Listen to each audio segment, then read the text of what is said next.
Olá, meus irmãos e irmãs, sejam bem-vindos ao canal Vinícius Siqueira. E se você ainda não é inscrito aqui no canal, se inscreva aqui no canal e não esqueça de ativar o sininho das notificações. Todos os dias são postados vídeos abençoados aqui no canal para te abençoar. Vamos a mais uma palavra do Senhor. A palavra foi um elemento muito importante na criação do universo. O plano da criação necessitava de que Deus proclamasse a palavra para entrar em ação e manifestar-se na realidade física. A palavra de Deus tem um poder criativo. O homem, criado à imagem e semelhança de Deus, também possui parte desse poder criativo, o qual não é perfeito, mas parcial. As palavras negativas produzem elementos negativos. Em contrapartida, as palavras positivas, produtivas e criativas, baseadas no poder de Deus, produzem circunstâncias positivas e criativas. É fundamental conhecer a importância da palavra para fazer uso correto dela. As palavras machucam o coração, mas também saram as feridas. Devemos primeiro reconhecer quanto a palavra é importante. Uma palavra é um elemento importante, capaz de vivificar ou destruir o homem. A Bíblia enfatiza a importância da língua. Em Provérbios 18:21 diz: a língua tem poder sobre a vida e sobre a morte. Tiago 3:6 diz: assim também, a língua é um fogo, é um mundo de iniquidade, colocada entre os membros de nosso corpo, contamina a pessoa por inteiro, incendeia todo o curso de sua vida, sendo ela mesma incendiada pelo inferno. O versículo 8 do mesmo capítulo diz: a língua, porém, ninguém consegue domar. É um mal incontrolável. A espada mata uma só pessoa por vez, mas a língua é como uma bomba atômica e pode chegar a destruir centenas e milhares de pessoas. Vou explicar o princípio bumerangue. A palavra é como bumerangue. As palavras que alguém profere não somente influenciam o que estão à sua volta, mas também acabam influenciando a própria pessoa. Em certa ocasião, Leonardo da Vinci trabalhava em uma obra importante, quando os garotos entraram em seu ateliê correndo e um deles derramou a aquarela em que ele trabalhava. Diante do sucedido, Da Vinci irritou-se e ordenou-lhes que saísse de seu ateliê imediatamente. Os meninos, chorando, saíram do lugar e Da Vinci voltou a pegar o pincel.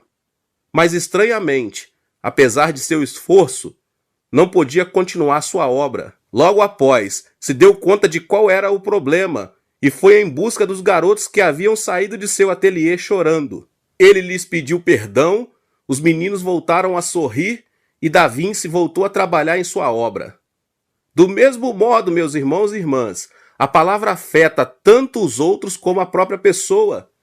A Bíblia ensina: a conversa do insensato traz vara para suas costas, mas os lábios dos sábios os protegem. Provérbios 14:3. Do fruto de sua boca o homem se beneficia, e o trabalho de suas mãos será recompensado. Provérbios 12:14. A palavra deve submeter-se à palavra de Deus e ao poder do Espírito Santo. A palavra deve estar sob controle, visto que ela tem poder em si mesma. E o melhor mestre é o Espírito Santo. Para discernir quando e o que devemos dizer, basta nos mantermos sensíveis ao Espírito Santo, o que reduzirá os erros da língua. Deus se agrada quando confessamos palavras que vivificam, fortalecem e enriquecem os outros. O sábio sabe que a palavra atrai bênção ou maldição, e que Deus pedirá conta de toda palavra ociosa. Portanto, tenha cuidado com o que diz. Na verdade, todos cometemos muitos erros ao falar. A Bíblia ensina que nenhum homem pode domar a língua. O silêncio é sabedoria, e o abster-se de falar muito é paz. A autoridade da palavra se obtém por meio do Espírito Santo, da palavra de Deus e da oração. É aí que nossa linguagem se converte em um elemento da quarta dimensão de Deus. A palavra sujeita ao Espírito Santo revela o poder criativo e produtivo na esfera da terceira dimensão. Pronuncie palavras espirituais da quarta dimensão. Sua vida será transformada por meio da linguagem dos céus. É preciso que se proclame palavras de esperança. Libere o pensamento criativo do sim, eu posso, por meio da confissão da palavra. Faça do ato de memorizar e confessar a palavra uma prática diária. Frequentemente, escutamos frases do tipo: como a vida é difícil, isso e aquilo vão acabar me matando, estou cansado, não tenho forças para seguir adiante. É verdade que na realidade é difícil, e as circunstâncias nos impulsionam a dizer essas frases. Mas parece que a maioria das pessoas padece de uma enfermidade chamada não posso. Ou seja, meus irmãos e irmãs, muitos amarram sua vida com palavras negativas. A enfermidade do não posso é um vírus que leva o homem à morte mental. Esse tipo de pessoa jamais conseguirá conquistar alguma coisa. Muitos de nós pensamos, como é que a palavra pode ter tanta influência? Mas é assim. A morte e a vida estão em poder da língua. Portanto, aquele que padece da enfermidade do não posso jamais poderá experimentar um milagre criativo. Deus não usa aqueles que dizem que não podem. Nunca conseguiremos sair do vale da aflição se continuarmos confessando que não podemos.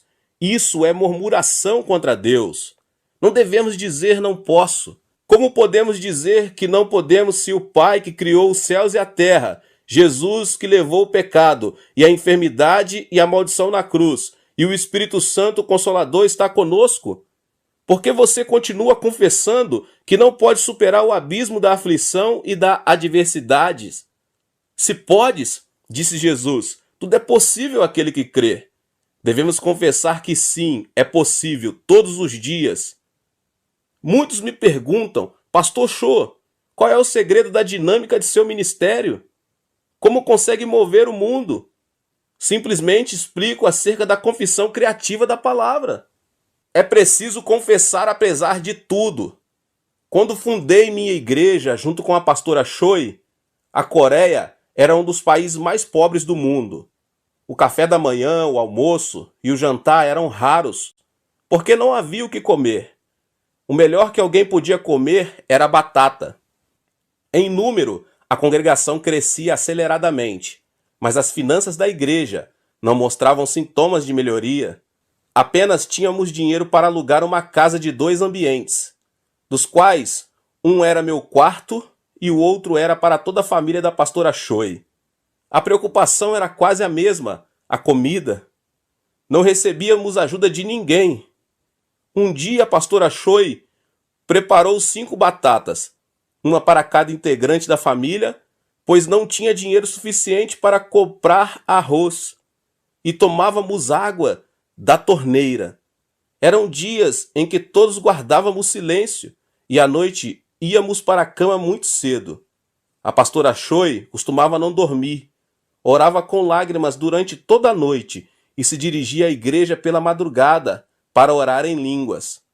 As batatas eram maravilhosas, mas era insuportável comer batatas 3 vezes por dia. Eu senti que meu corpo se debilitava. Foi em um desses dias que, repentinamente, senti como um manancial de fé que brotava dentro de mim. Senti que devia confessar com a boca a fé do Espírito Santo. Parei em frente ao espelho e, fazendo com força com os punhos, disse, olhando para mim mesmo, Yong-Cho, você não é pobre. Yong-Cho, você é rico. Sua igreja vai crescer para 1000 membros no próximo ano. Yong-Cho, você padecia de tuberculose, mas preste atenção agora. Por acaso não está saudável? Yong-Cho, sua fé move montanhas. Para aquele que crer, tudo é possível. De repente, senti que alguém me escutava. Abri a porta e era a pastora Choi. Senti vergonha de olhá-la fixamente nos olhos. Não obstante, o poder e a autoridade da confissão da palavra criou algo positivo e criativo, que resultou na igreja maior do mundo. Se eu tivesse ficado frustrado, dizendo que era impossível, que eu não era apto, teria me tornado um fracasso. Ainda hoje, meus irmãos e irmãs, confessar tornou-se um hábito. Eu posso, sou um homem bem-aventurado em Cristo. O êxito é meu, digo antes de ir para a cama. Ao levantar-me pela manhã, volto a confessar. O poder de Deus me dará a vitória. Deus unge com seu poder a confissão criativa de fé. Mude sua linguagem. Apague o vocabulário do não posso de seu dicionário. E em seu lugar escreva: é possível, voltarei a me levantar, apesar das circunstâncias. Livre-se dos julgos por meio da confissão da palavra e encha sua vida de palavras criativas e produtivas. Não cesse de confessar, porque Deus o revestirá da autoridade da palavra e fará um grande milagre em sua vida. Transformará circunstâncias de desesperança em circunstâncias positivas. Sua vida será transformada e sua nação será vivificada. É preciso que você libere sua fé por meio da confissão da palavra. A palavra é um elemento chave na guerra espiritual. Libere sua fé por meio da confissão da palavra. Nunca deixe de confessar. As circunstâncias serão transformadas. Creia. O pastor Stanley Jones, missionário na Índia, é um famoso por sua fé positiva. Ele é um reconhecido escritor, missionário e evangelista. Jones viveu uma vida saudável até os 89 anos de idade, quando passou a sofrer de paralisia. Durante meses ficou paralítico, sem poder mover-se nem falar. Um dia, pediu à enfermeira que falasse por ele e dissesse: em nome de Jesus de Nazaré, levante-se e ande. Por causa da paralisia, pediu à enfermeira que fizesse a confissão de fé em seu lugar. Cada vez que a enfermeira vinha ver o pastor Jones, dizia: em nome de Jesus de Nazaré, levante-se e ande. O pastor respondia: amém. O povo zombava dessa confissão. Todavia, o pastor Jones sabia quão poderosa é a confissão com a boca. Um dia, acompanhado por algumas enfermeiras, dirigiu-se ao monte Himalaia e, com a ajuda delas, confessou: em nome de Jesus de Nazaré, levante-se e ande. Em pouco tempo, Jones, já um ancião, foi curado completamente de sua paralisia. Esse é o poder da confissão da palavra. É necessário liberar a fé por meio da confissão com a boca. A enfermidade pertence à terceira dimensão, ao passo que a confissão pertence à quarta dimensão. É fundamental, meus irmãos e irmãs, confessar a palavra de fé e transmitir essa fé a outros, pois é essa confissão que transforma as trevas em luz, a morte em vida, o vazio em algo que existe. Agora você pode avaliar quão importante é conceber sonhos, orar por fé e confessar a palavra. A confissão da palavra é o que libera nossa fé. É o poder que causa uma transformação criativa em nossa vida. Por isso, confesse sua fé com a boca. Devemos confessar com os lábios que somos salvos. Romanos 10, 9 e 10 diz: se você confessar com sua boca que Jesus é Senhor e crer em seu coração que Deus o ressuscitou dentre os mortos, será salvo. Pois com o coração se crê para a justiça e com a boca se confessa para a salvação. Isso significa que a atitude de crer com o coração é suficiente para alcançar a salvação. Deve-se confessar: recebo Jesus Cristo como meu Salvador para receber a salvação, porque é a palavra que produz o milagre criativo. Mateus 10, 32, 33 diz: quem, pois, me confessar diante dos homens, eu também o confessarei diante de meu Pai que estás nos céus. Mas aquele que me negar diante dos homens, eu também o negarei diante de meu Pai que está nos céus. Enfim, confessar e negar, a morte e a vida estão em poder da língua. Ouça agora atentamente o testemunho de um dos membros de minha igreja. Há alguns anos, a irmã Jung desmaiou repentinamente. A princípio, pensou-se que se tratava apenas de um sintoma de gripe, mas ela acabou entrando em um estado de coma. Conseguiu recuperar-se cerca de 9 dias depois, mas os médicos detectaram um câncer linfático terminal. Jung começou a arrepender-se de seus erros e do pecado e pediu a Deus que lhe desse uma nova oportunidade de servir-lhe. Os tratamentos químicos não deram resultado positivo, o que obrigou o médico a comunicar a situação à família para que preparassem o funeral.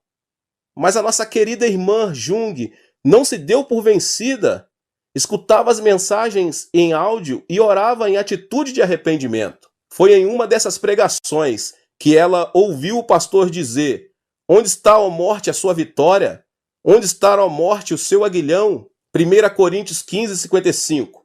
Essa passagem impactou seu coração e ela começou a entrar em guerra espiritual, confessando pela fé: isso mesmo, onde está, ó morte, a sua vitória? Onde está, ó morte, o seu aguilhão? Fui curada em nome de Jesus Cristo. Venci a morte pelo sangue de Jesus. Ó morte, fora, em nome de Jesus. Cada vez que a enfermeira ia aplicar-lhe uma injeção, a irmã Jung clamava: fui curada pelas chagas de Jesus. Dias depois, ela recebeu minha oração em um evento evangelístico, sentiu o calor do Espírito Santo que a curava e voltou ao hospital com grande alegria. Quando voltaram a fazer os exames, os médicos não conseguiram detectar nenhum câncer e concordaram que se tratava de um milagre. Não só isso, seu esposo incrédulo e toda a sua família receberam Jesus como Salvador. Aleluia! A confissão da palavra é poderosa, meus irmãos e irmãs. O cristão se distingue do incrédulo porque pode fazer guerra contra a morte. O incrédulo, ao contrário, não conta com uma arma para contrapor-se à morte. Como cristão, essa arma é nada menos que a palavra de Deus. A palavra é a espada do Espírito Santo. É por meio da palavra que conseguimos vencer a batalha. Ordene pela fé. Uma vez que você tenha um pedido específico a fazer, é tempo de começar a orar. Ordene por fé, sempre e quando Deus lhe der convicção da resposta à sua oração.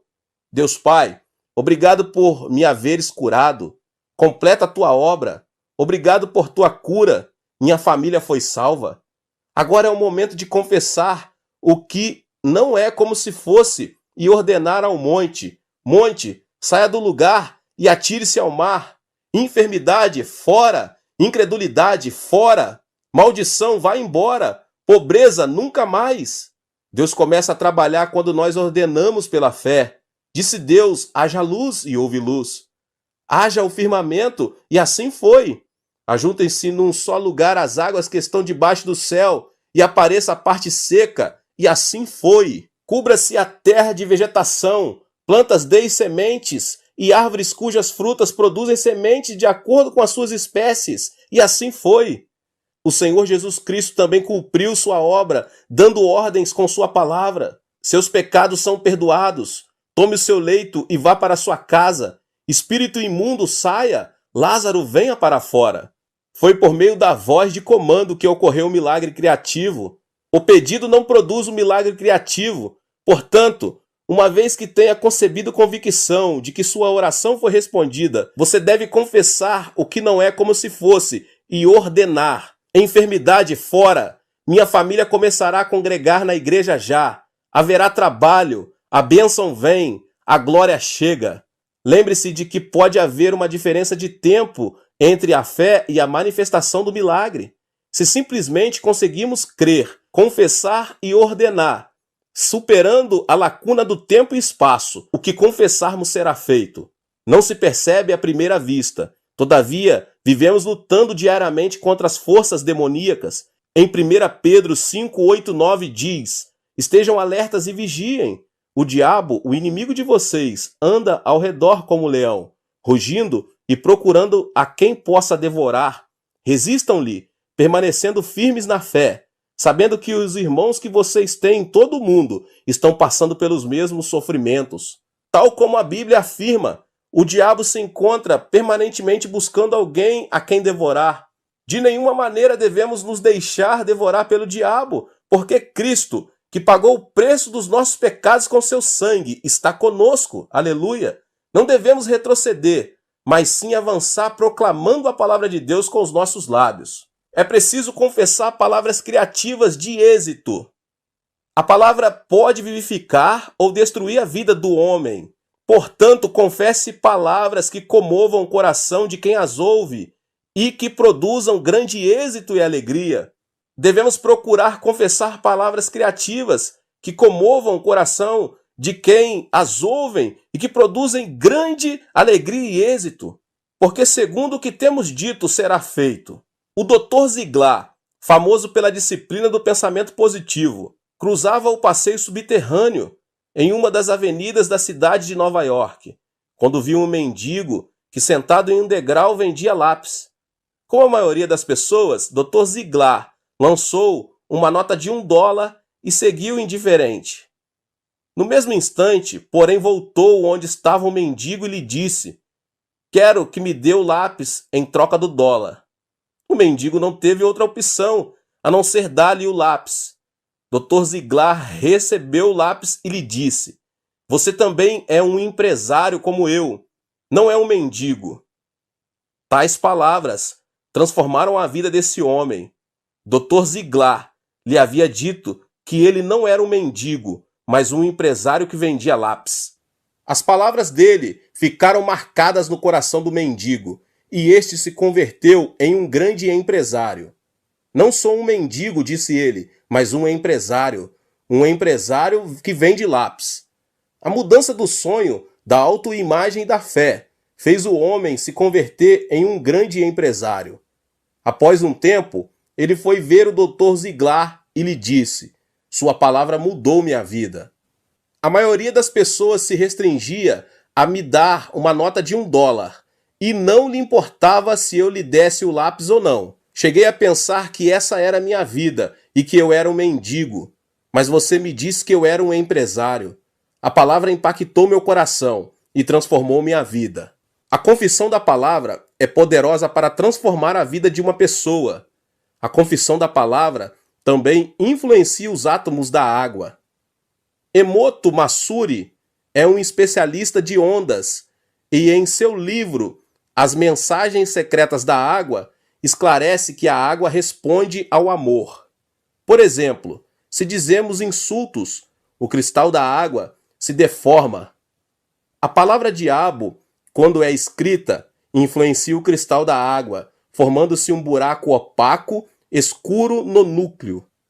Em troca, as palavras positivas como obrigado influenciam o cristal da água e forma um hexágono perfeito, enquanto a expressão te amo faz os átomos da água formarem o mais formoso cristal. Em poucas palavras, as ondas afetam os átomos da água de forma positiva ou negativa. Dessa forma, a água revitaliza e se embeleza ao receber amor. Que dizer então do homem, cuja composição é 60% de água? Se guardarmos rancor, ódio e ira contra outras pessoas, os átomos da água do corpo formam um cristal disforme, o que causará diversas enfermidades. Se, pelo contrário, nos motivamos e amamos uns aos outros, os 60% de água do corpo formam um hexágono formoso, o que dará saúde e vitalidade. Isso explica a inter-relação que existe entre o amor e a saúde física. Comece a falar palavras que vivificam os outros. O justo deve ser precavido ao falar. Deve usar palavras apropriadas, sábias e proveitosas, que vivificam os outros. A língua do justo é preciosa como a prata pura, que não contém impurezas, e por aquilo que diz, guia os que ouvem seus conselhos pela vereda da vida. A palavra produz resultados. É preciso falar interpretando a linguagem do reino dos céus. As palavras de amor e bênção transformam o homem e as circunstâncias. O amor e a bênção é a linguagem do reino dos céus. E o Espírito Santo usa a língua que a proclama ao produzir um milagre. A linguagem que os jovens usam hoje é extravagante, a tal ponto que soa como um idioma estrangeiro. A linguagem que se fala nos bate-papos por computador ou nas mensagens de texto por telefones celulares é quase ininteligível, porque esse idioma é um conjunto de sinais, mais de que palavras. Mas os jovens não têm problema para entender com seus pares, porque essa é a linguagem própria deles. Existe uma linguagem que os cidadãos dos céus falam. É necessário que expressemos nossa identidade por meio da linguagem do reino dos céus. O mundo não entende a linguagem do reino, mas os cristãos a entendem. Todos nós devemos aprender a falar a linguagem do reino, porque falar a linguagem do reino significa viver sobre a cultura do reino. A língua domina todo o corpo, portanto, nossa linguagem dependem nosso corpo e as circunstâncias. As palavras de amor e bênção transformam e afetam positivamente tanto o homem como as circunstâncias. Não devemos pronunciar palavras de murmuração e maldição sob nenhuma circunstância adversa. Ao contrário, quanto mais adversas sejam as circunstâncias, devemos confessar palavras de amor e bênção, e o Espírito Santo usará nossa língua para produzir o milagre. As palavras que saem de nossa boca dão forma à nossa vida. A confissão da boca dá forma às circunstâncias. É fundamental que sejamos cautelosos ao falar. O Espírito Santo desce sobre nós e nos faz falar em línguas. E isso produz um grande milagre, porque é o Espírito Santo que fala por meio de nossos lábios. Devemos ser esse tipo de cristão, que fala a linguagem do reino dos céus, que fala segundo o Espírito orienta. Uma vida de murmuração, queixas e lamentos é uma vida que se dirige à destruição. A Bíblia afirma: a quem tem será dado, e este terá em grande quantidade. De quem não tem, até o que tem lhe será tirado. Isso significa que, se dizemos que não temos, até mesmo o que temos nos será tirado. Mas, se pensamos que temos e enaltecemos a Deus, Deus nos dará mais em abundância. Salmos 22, 3 diz: porém tu és santo, o que habita entre os louvores de Israel. Deus habita no meio dos louvores, e onde ele habita, toda turbulência será retirada e nossa será a vitória. É por essa razão que a Bíblia ensina: dei graças em todas as circunstâncias. A confissão da palavra é sumamente importante, porque ela tem o poder de manifestar o que foi dito na realidade física. Portanto, devemos confessar nossos sonhos com grande intrepidez, aceitar o sonho do Evangelho e o sonho de uma vida próspera mediante a visualização da cruz e confessar nossa fé com um alto grau de convicção. Pela fé em Cristo, fui perdoado e justificado. Pela fé em Cristo, o diabo se afastou da minha vida, o reino dos céus ficou mais próximo e o Espírito Santo habita em mim. Pelo amor de Deus, fui curado de enfermidades, tanto emocionais como físicas. A vida abundante junto às águas de repouso, que se conquista mediante o evangelho da salvação e da prosperidade, é possível quando conseguimos transformar nossa fé em realidade. A fé é uma substância existencial que se manifesta quando entra em ação e é confessada. É aí que, apesar das adversidades, confessamos que Jesus levou todas as nossas aflições e por ele prosperaremos em todas as coisas, assim como prospera nossa alma, crendo na promessa do sangue da cruz. A prova, a aflição, a turbulência acontecem porque é por meio dessas adversidades que Deus modela nosso vaso, a fim de que contenhamos tudo o que ele preparou para nós. A aflição presente também é uma antecipação do galardão que haveremos de receber. A palavra é o elemento da quarta dimensão, que mais de perto está ligada à nossa vida cotidiana, já que a palavra é o que melhor reflete o sentido da realidade. É por meio da palavra que conhecemos a mentalidade, a fé e o sonho de uma pessoa. É por essa mesma razão que a palavra ocupa o quarto lugar dos 4 elementos da quarta dimensão. A Bíblia ensina: e caiu na armadilha das palavras que você mesmo disse, está prisioneiro do que falou, Provérbios 6:2. A palavra está à frente do juízo de Deus. Uma simples palavra é muito importante. O Senhor Jesus disse: mas eu lhes digo que no dia do juízo os homens haverão de dar conta de toda palavra inútil que tiverem falado, pois por suas palavras vocês serão absolvidos e por suas palavras serão condenados. Mateus 12, 36, 37.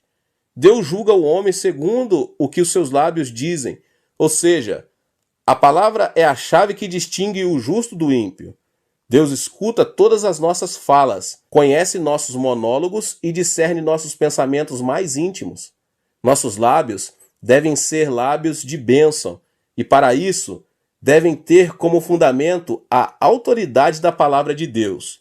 Meus irmãos e minhas irmãs, suas vidas serão transformadas à medida que vocês confessarem uma linguagem criativa baseada na fé, em o nome de Jesus.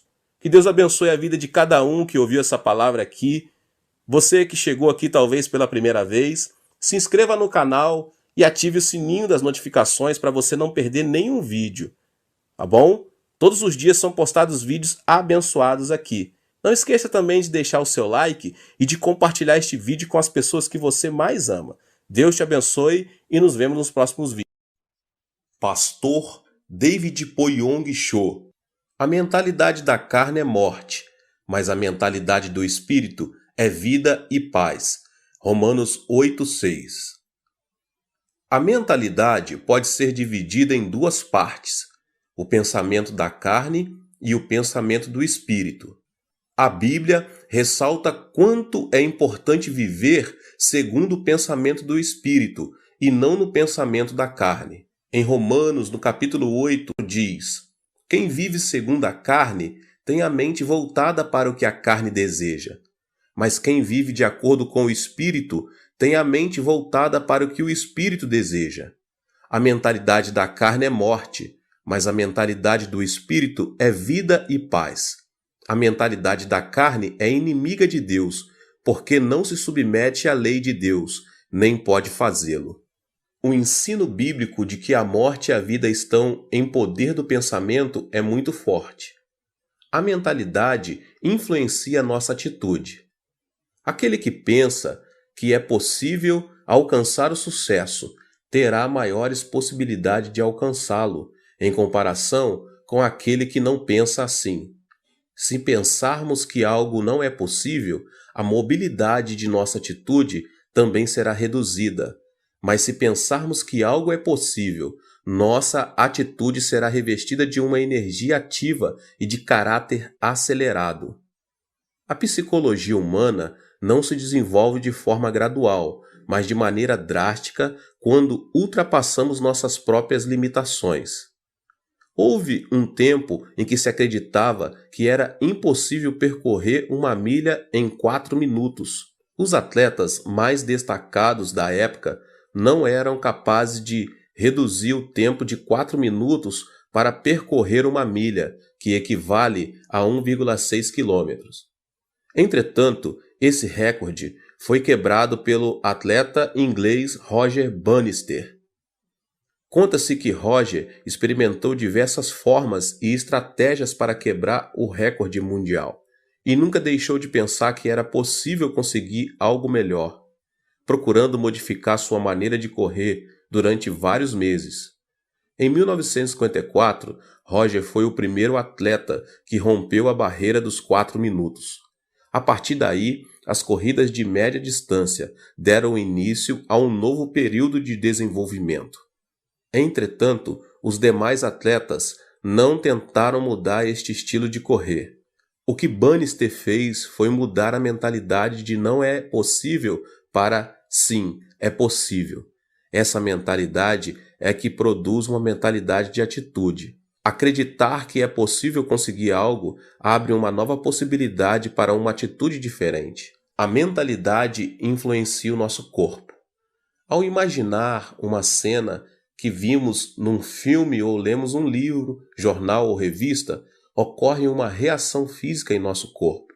Por exemplo, uma imagem cômica nos faz sentir mais leves e ativos. Uma imagem de um filme de terror acelera os batimentos cardíacos, ao passo que uma imagem romântica causa excitação. É por esse motivo que os esportistas primeiro disciplinam mentalmente, para depois dar início ao treinamento físico. Existe uma forte inter-relação entre a mentalidade e a reação física. Os treinadores e preparadores físicos fazem todo tipo de esforço para motivar sua equipe. Os praticantes de tiro ao alvo se disciplinam mentalmente com a finalidade de obter calma e autoconfiança. Os atletas e nadadores são disciplinados a prever sua capacidade competitiva. Segundo estudos realizados, esse tipo de disciplina produz contração muscular no momento da competição. A atitude mental influencia também a saúde física. Uma pessoa que padece de câncer viverá de acordo com o seu pensamento sobre isso. Ou seja, aqueles pacientes que pensam constantemente em sua morte não vivem por muito tempo, o que é totalmente diferente daqueles que pensam positivamente e não perdem a esperança.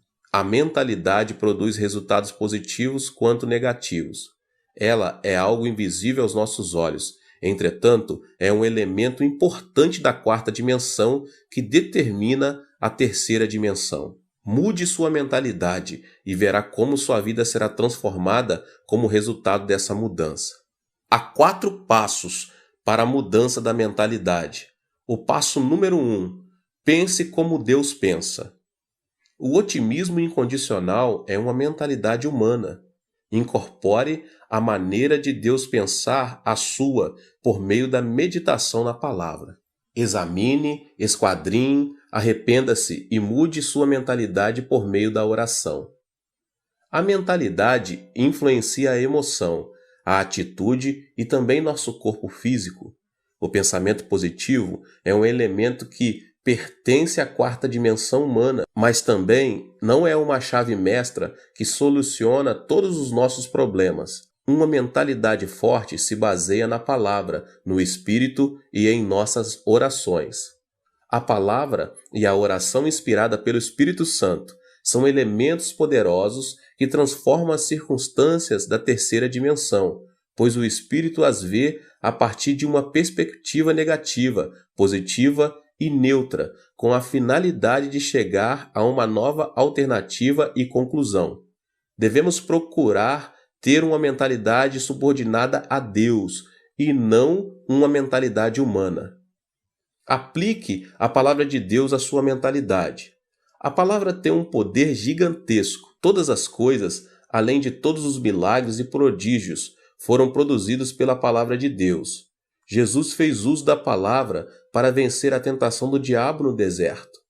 Uma transformação extraordinária acontecerá em sua vida, se tão somente conseguirmos aplicar a palavra poderosa de Deus à nossa mentalidade. Uma mudança extraordinária acontecerá em nossa vida, se tão somente conseguirmos aplicar a palavra poderosa de Deus à nossa mentalidade. Devemos nos aproximar da palavra, mas não nos contentarmos somente em lê-la. Precisamos usar a palavra como arma poderosa quando mais necessitarmos dela. Contudo, para isso temos de memorizá-la. A palavra é uma arma mais poderosa de guerra espiritual contra as potestades demoníacas.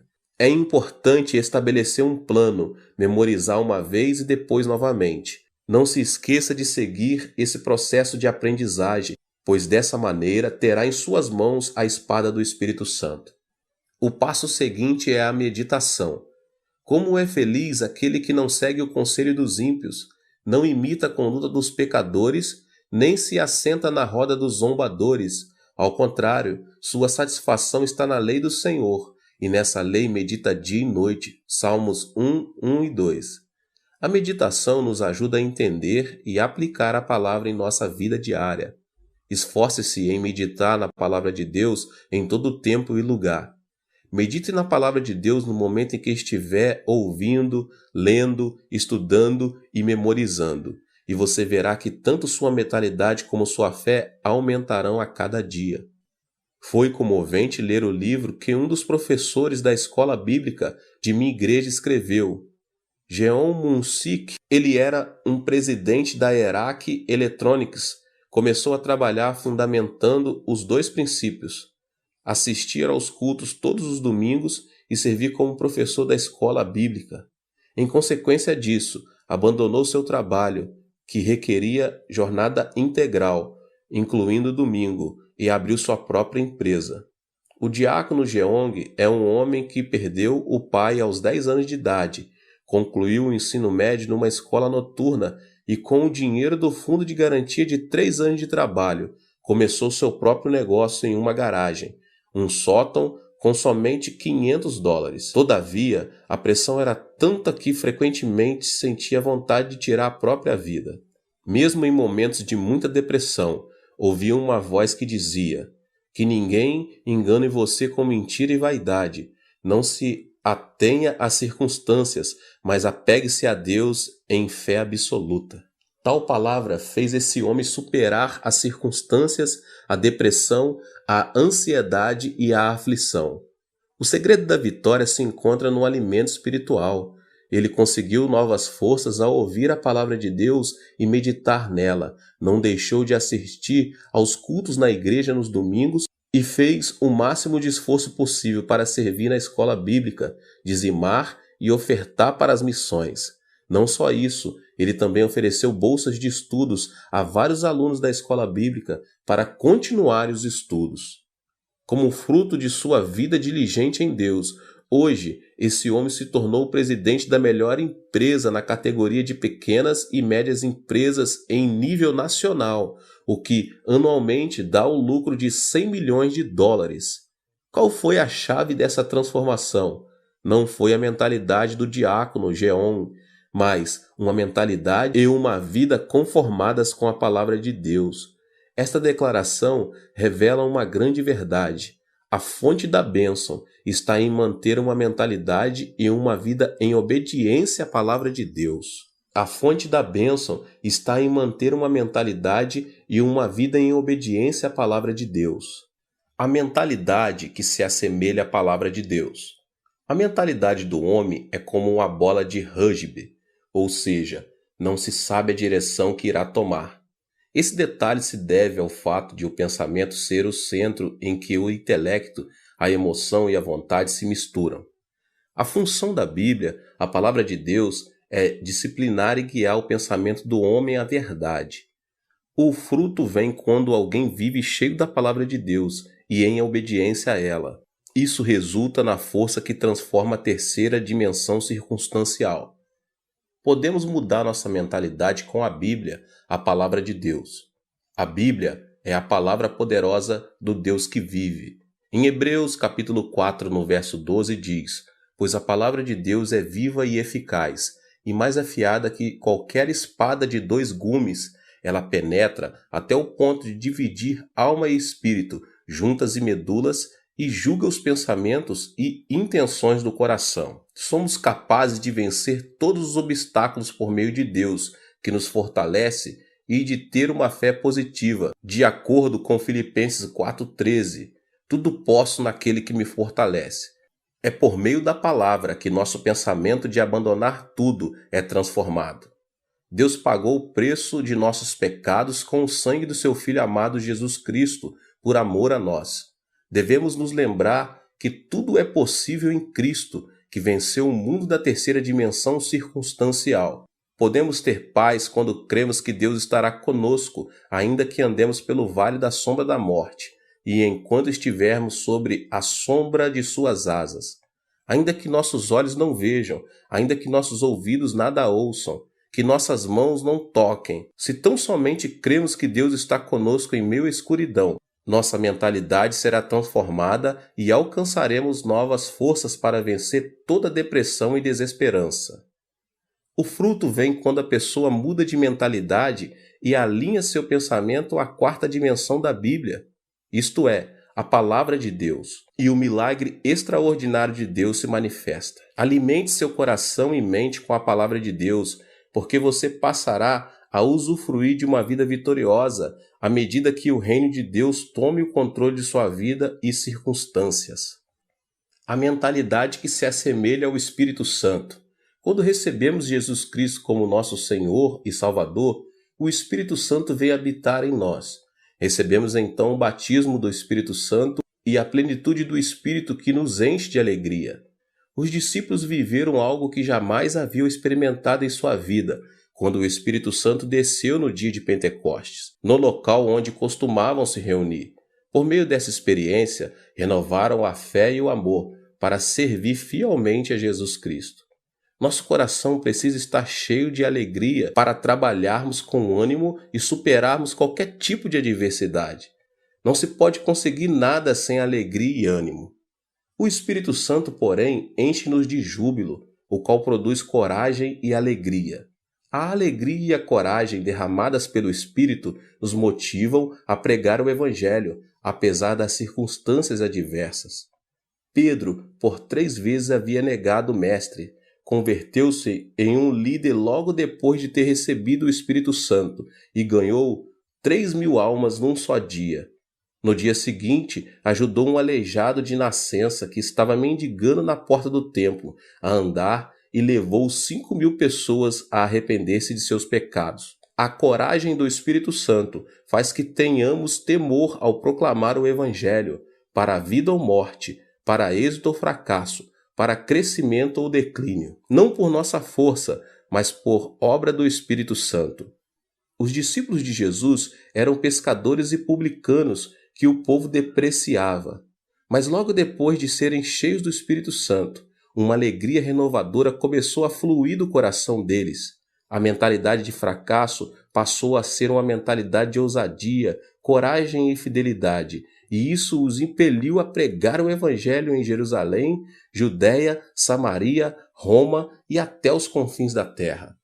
A plenitude do Espírito Santo faz que nossa mentalidade se assemelhe ao Espírito Santo e que nossa fé seja positiva, criativa, estimulante a pregar. Estou há 47 anos no ministério e nunca pensei que seria capaz de alcançar um ministério bem-sucedido. Sempre pensei que a igreja iria crescer, que multidões viriam e os milagres se manifestariam. Cada vez que um pensamento negativo e frustrante atravessava na minha mente, eu os repreendia. Confessava que Deus trabalha todas as coisas para o bem e mudava a minha forma de pensar. Esse pensamento da 4ª dimensão foi transmitido em forma de mensagem à 3ª dimensão, o que produziu uma mudança de mentalidade e autoconfiança para continuar minha trajetória no ministério. Esse é o segredo pelo qual obtive em meu ministério tudo o que Deus projetava em meu coração. Tudo o que pensei em fé se manifestou em minha 3ª dimensão. Em 1960, durante a ditadura militar do comandante Park Geun-hye, começou um movimento de progresso econômico em meu país. Era uma época em que a população começava a se concentrar na cidade de Seul e a grande maioria se estabelecia nos povoados pobres, na própria cidade de Seul. Nossa igreja declarou essa área a Rua dos Céus, endereço número 1, porque sabíamos que Deus nos sustentaria nos momentos mais críticos. Eu e a pastora Choi começamos a pregar o evangelho naquela área, com sede em Soedaimon, por meio de um grande movimento do Espírito Santo. Deus quer nos batizar com o Espírito Santo. Por intermédio do Espírito Santo, podemos falar em línguas e receber novos dons do Espírito. Recebam o Espírito Santo. Pregamos enfatizando bastante o batismo com o Espírito Santo e seus dons. Mas, acima de tudo, havíamos iniciado um movimento chamado Semaum, Novo Coração, que consistia em renovar o coração. Nessa ocasião, o presidente Park me chamou um dia para ir à Casa Azul e me fez a seguinte pergunta: Pastor Cho, não tem aí uma ideia para renovar nossa nação e transformar as regiões rurais? Diante da pergunta, não tive dúvidas em lhe responder: Senhor presidente, primeiro devemos mudar nossa mentalidade. Inicie um movimento chamado Semaum para que o povo comece a pensar de modo positivo. Lembre-se de que há uma igreja em cada canto do país. Inicie esse movimento por meio das igrejas e algo miraculoso acontecerá. Imediatamente, o presidente Park chamou o ministro do Interior e lhe disse: o pastor Cho me aconselha a começar um movimento chamado Semaum para renovar a mentalidade da nossa gente. O que o senhor pensa disso? Boa ideia, disse o ministro. Só que noto um tom religioso. Que acha de mudarmos o movimento para Semaú, Novo Povo? O presidente pediu minha opinião. Então, enfatizei que o mais importante era mudar a mentalidade das pessoas para conseguir algo miraculoso e continuei dizendo que seria conveniente a iniciar o movimento Semaum por meio das igrejas. No final de tudo, como resultado dessa conversa, começou em todo o país o movimento Semaú, que consistia na transformação e no desenvolvimento das regiões rurais e no processo econômico nacional. O propósito desse movimento era mudar a mentalidade de cada coreano e o que começou com o movimento de Semaú nas igrejas ficou conhecido como movimento Semaú em todo o país. Proclamei esperança por meio do movimento Semaú. Em 2 Coríntios, capítulo 5, verso 17, lemos: Portanto, se alguém está em Cristo, é nova criação. As coisas antigas já passaram, eis que surgiram coisas novas. Anunciei o Deus de bondade para desfazer todos os pensamentos negativos do coração do nosso povo, e disse: tenha uma fé positiva, essa fé que diz: é possível, podemos fazer e vamos fazer. Não pense que é impossível, que não podemos fazer, mas sim creia no milagre do Senhor.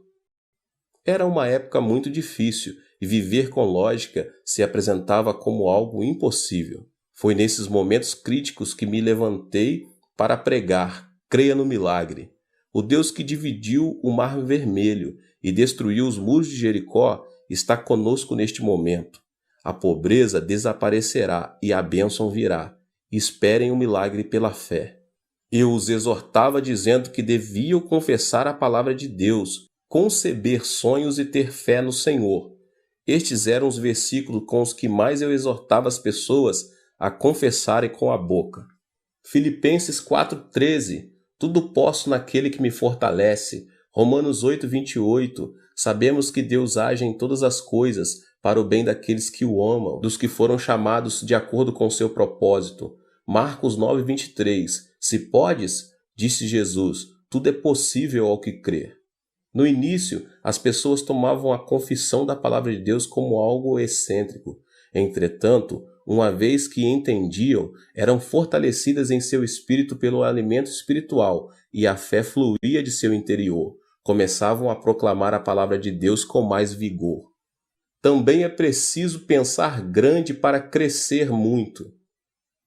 Todos os grandes servos de Deus, tanto na Coreia do Sul como ao redor do mundo, têm um desejo ardente de saber por que tanto minha igreja como a igreja dos meus discípulos se tornaram as maiores igrejas de suas cidades. Existem aqueles que se asseguram que deve haver um segredo que eu não revelo, mas sempre me utilizo de um provérbio antigo para explicar o segredo e o princípio de crescimento da igreja.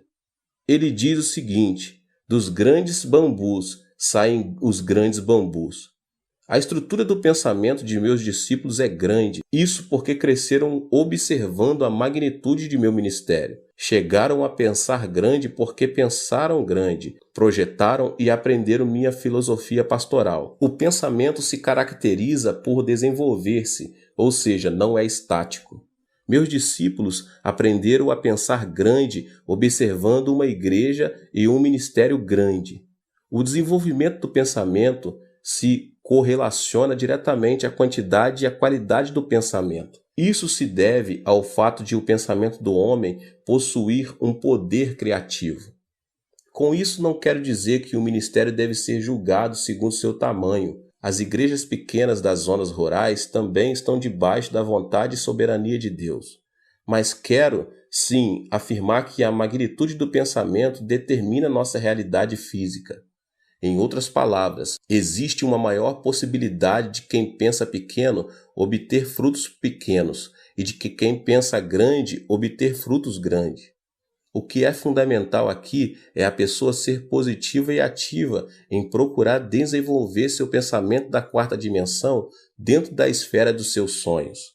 Pensar grande não resulta automaticamente em um grande fruto. O pensamento é apenas um começo. A seguir, deve haver uma ação que o sustente. Por exemplo, um agricultor não deve esperar uma colheita abundante sem ter semeado. Se deseja colher, primeiro deve semear.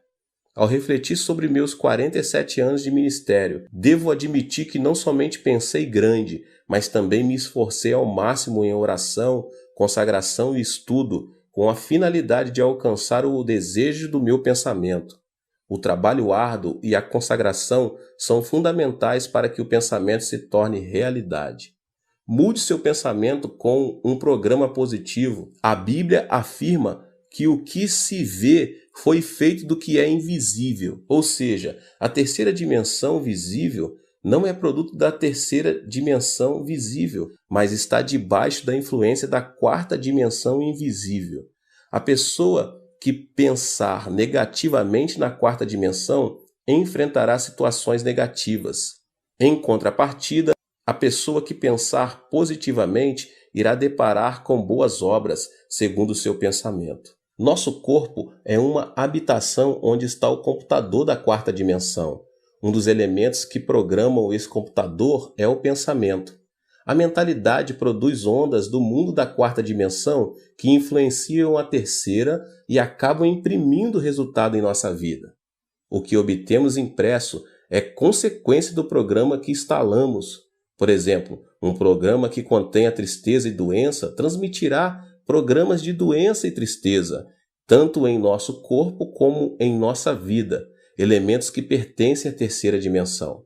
O pensamento de depressão, de ira, faz funcionar automaticamente um programa que produz estresse e enfermidades. Por outro lado, a pessoa que instala o programa de sua mentalidade com pensamentos positivos irá deparar com circunstâncias positivas na terceira dimensão. Pensar que sou saudável, feliz e que me sinto bem influencia a terceira dimensão e produz satisfação, vitalidade e energia.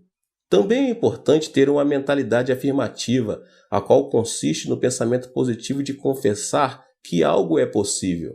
Não devemos permitir que nossos lábios confessem: não é possível, não posso, não sirvo, sou um fracasso. Uma pessoa ativa sempre diz: é possível, tudo é possível ao que crer. A pessoa que tem uma mentalidade ativa se caracteriza por sua convicção. Não pense que fracassará, mas pense que é possível, que você pode e vai fazer. Estabeleça metas e comece a trabalhar. Não deixe de pensar no sucesso e leve em consideração que, ainda que o justo caia 7 vezes, tornará a erguer-se. Provérbios 20. Por causa da queda de Adão, o pensamento do homem está repleto de elementos negativos. Se não quebrarmos a ira, a desesperança e a frustração, elas continuarão crescendo incontrolavelmente. O pensamento do ser humano é composto por elementos negativos por causa da sua própria natureza decaída. Por isso, um pensamento negativo atrai outro pensamento negativo em uma reação em cadeia. A constituição do pensamento humano contém elementos negativos e destrutivos, os quais são o ódio, a ira, o terror, a ansiedade, a tristeza, a frustração, o pecado e as marés do mundanismo. Para ter uma vida vitoriosa, devemos, em primeiro lugar, mudar a constituição da nossa mentalidade. Ela depende da influência externa. A constituição de uma mentalidade é de caráter obediente quanto à sua relação com fatores externos de influência. Devemos fazer que nossa mentalidade seja influenciada por circunstâncias positivas, criativas e produtivas. Também devemos quebrar todos os elementos que destroem nosso pensamento da quarta dimensão, tais como a ira, o medo, as circunstâncias negativas e outras coisas mais. Eu quero ministrar sobre esses 3 elementos hoje. O primeiro elemento que destrói o pensamento é a ira. Então, em primeiro lugar, quebre a ira. A ira do coração produz um programa negativo. Uma ira produz outra ira, e assim sucessivamente. Provérbios, capítulo 15, verso 18 diz: o homem irritável provoca dissensão, mas quem é paciente acalma a discussão. A ira não leva em conta a justiça de Deus. A ira produz uma emoção destrutiva e extremista, o que nos impede de tomar decisões acertadas. A derrota de Hitler na Segunda Guerra Mundial se deve à ira. O ditador alemão se sobressaía por sua destacada inteligência, capacidade de observação, julgamento e a liderança em comum. Mas, por causa do seu caráter irascível, seus subordinados não se animavam a lhe dar informações que o irritassem. Quando estava em plena batalha contra os ingleses e os franceses, tirou a arma principal da zona norte de combate e a colocou na antiga União Soviética. o que se revelou uma decisão infeliz e lhe custou a derrota. Quando o exército aliado iniciou a invasão na Normândia, seu ajudante de campo, sabendo que simplesmente alterando a direção das forças armadas que se dirigiam para a União Soviética poderia evitar a catástrofe, ele teve medo de despertar Hitler, que dormia. Enquanto isso, o exército aliado desembarcou na Normândia e conquistou o território rival, o que causou a derrota da Alemanha. Resumidamente, a ira de Hitler levou o Império Alemão à destruição. O segundo elemento que destrói o pensamento é a desesperança. É preciso vencer o medo. Devemos vencer o temor que gera a ansiedade, o medo, a tristeza e a frustração do coração, visto que essas emoções reduzem a esperança e a vitalidade e nos fazem cair num poço de depressão. Em 1 João 4,18 diz: "No amor não há medo. Ao contrário, o perfeito amor expulsa o medo, porque o medo supõe castigo. Aquele que tem medo não está aperfeiçoado no amor.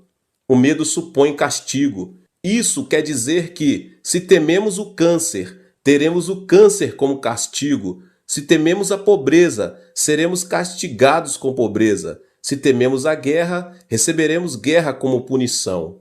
O medo da tristeza tira a esperança do coração. A tristeza é como uma chuva que molha e inunda o coração. De modo que, se uma pessoa guarda a tristeza em seu coração, sua vida se tornará negativa e a pessoa ficará exposta à desesperança. A tristeza é inevitável nesta vida. Muita gente sorri externamente, mas uma chuva de tristeza inunda seu interior. A tristeza é um elemento que faz a constituição de nossa mentalidade ser negativa.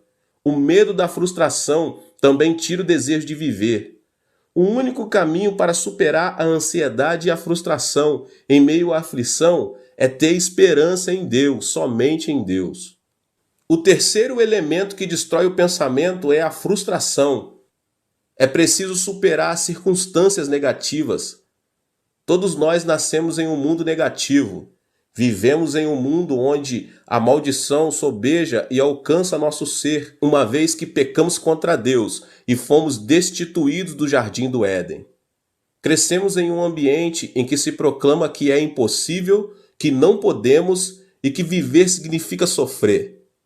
Os telejornais informam notícias negativas, dentre as quais a corrupção política, a evasão fiscal, os escândalos financeiros por parte das empresas e outras coisas mais.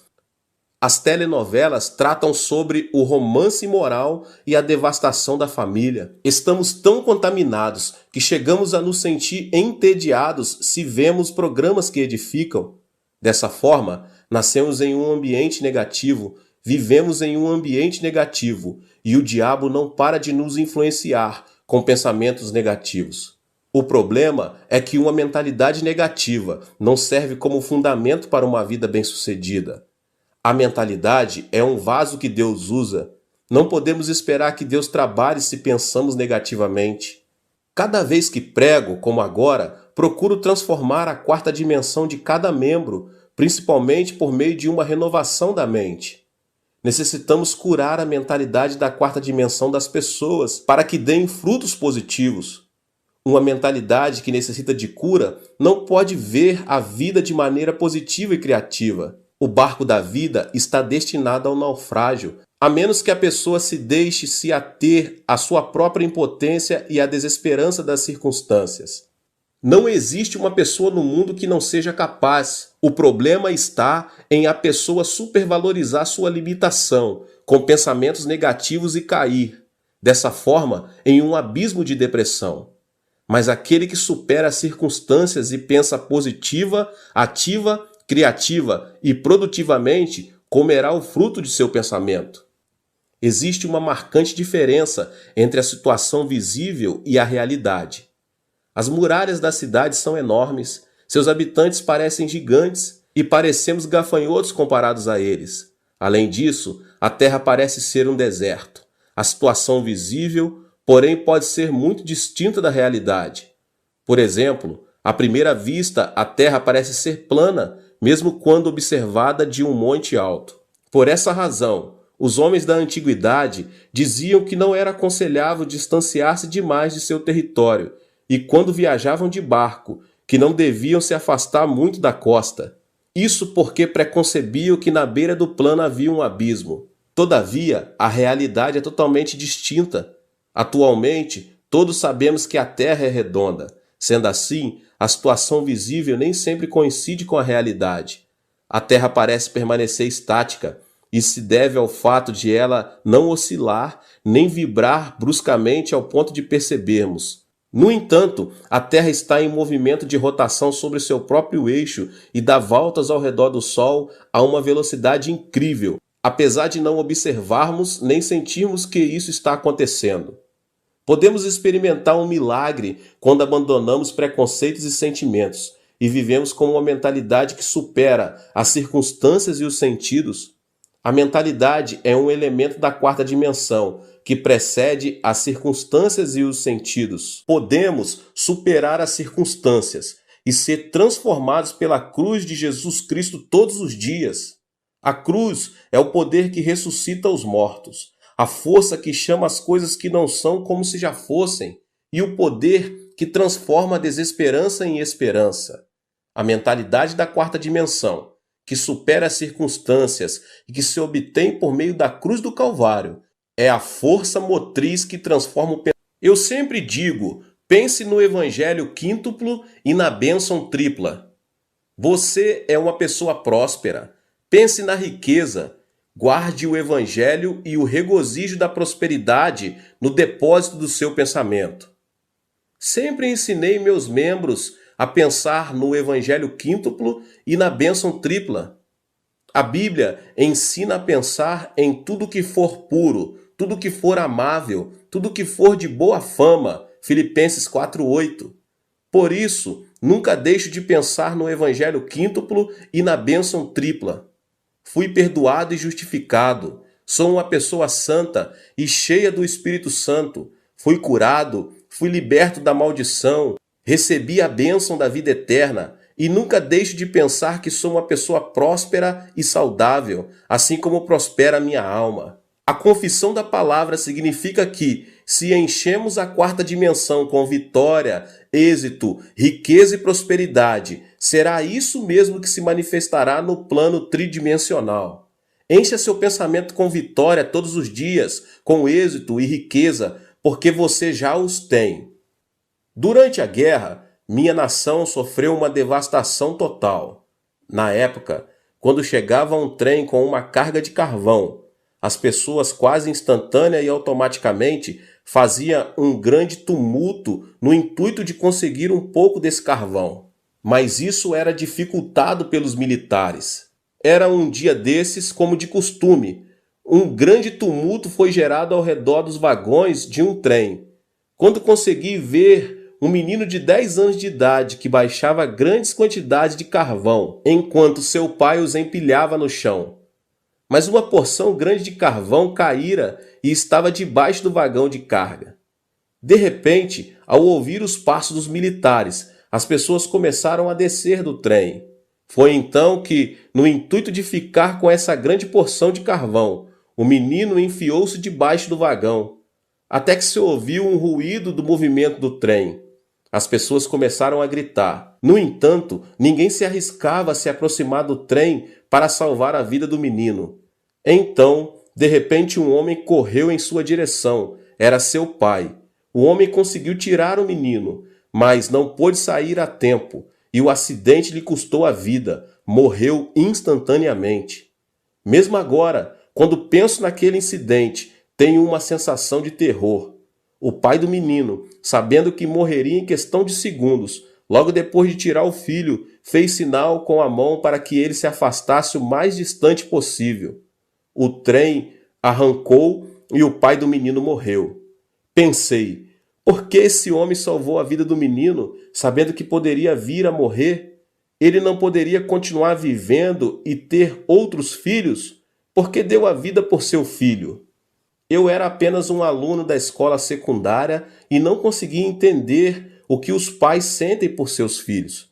mas hoje que sou pai de 3 filhos, posso entender o porquê. Não existe uma teoria ou lógica que explique o amor de um pai. O amor é mais forte que a morte e impulsiona a pessoa a dar a vida por seu filho. Aquele homem sacrificou a vida por amor a seu filho, mesmo tendo a possibilidade de manter-se indiferente e assim salvar-se. O mesmo acontece com Deus.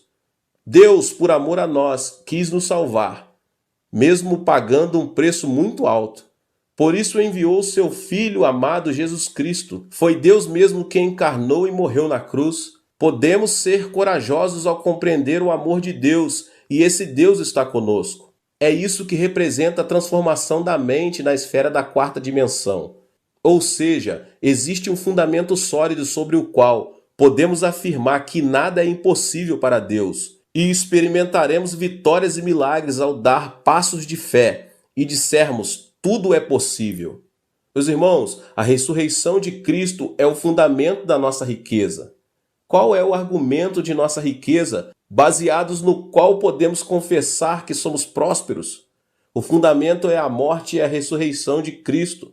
O amor de Deus foi revelado por meio da cruz, pois a cruz revela o coração de Deus, que nos amou de tal modo que deu seu Filho Jesus Cristo por nós. Toda frustração e desesperança são lançadas fora, se tão somente abraçarmos a cruz. A cruz desfaz a morte e o Hades, faz resplandecer sobre nós a glória da ressurreição. A esperança e a riqueza da morte e ressurreição da cruz transformam a água amarga da frustração e da desesperança em água doce. Romanos 8, do 35 ao 39 diz: quem nos separará do amor de Cristo? Será tribulação ou angústia, ou perseguição, ou fome, ou nudez, ou perigo, ou espada?